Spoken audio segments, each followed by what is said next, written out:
There was once a young man named Arthur who owned nothing more than the ragged clothes on his back, and he had only his cat Puss for company. But Puss was no ordinary cat. For one thing, he could talk, and for another, he wore soft leather boots.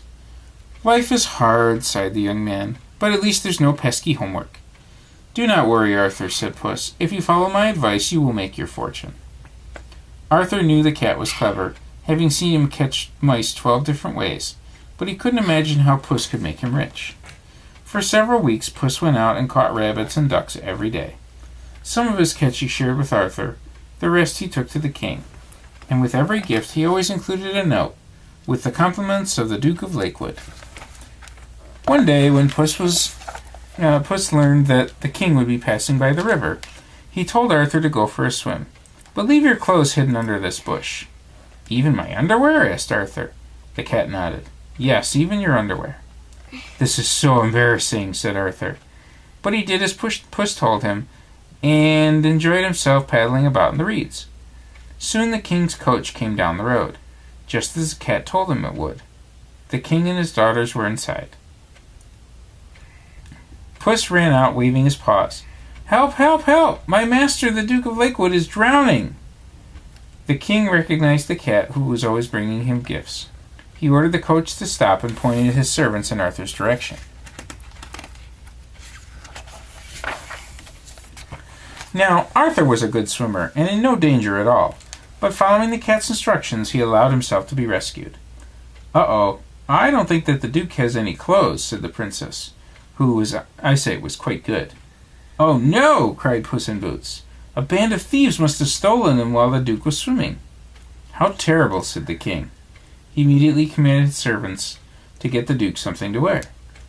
In his new clothes, Arthur looked rather grand. He made a very good impression on the king's daughter. "It is good to meet you at last," said the king. "Where's your home?" "The Duke has a fine castle not many miles from here," said Puss. "I do?" Arthur blinked. "It's sometimes hard for the Duke to keep track of his homes," Puss went on. "He has so many.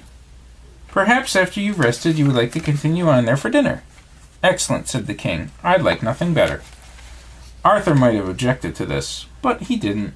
The prospect of remaining with the princess a little longer made him very happy. The cat now had his work cut out for him. He ran ahead down the road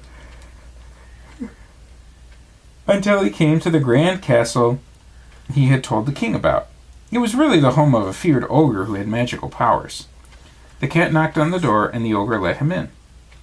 "Oh, mighty one," said Puss, "I have come a great distance to meet you and stand in the shadow of your greatness."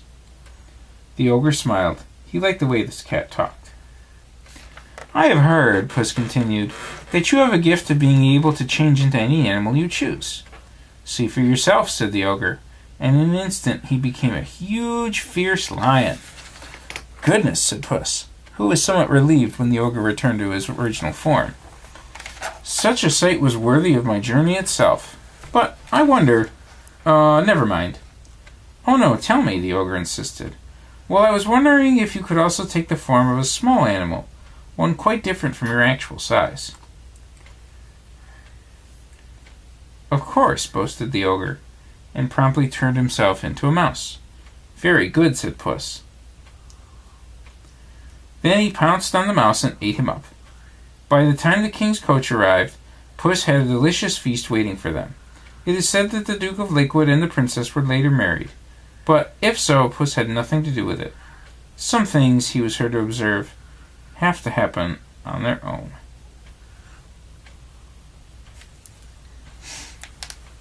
The end.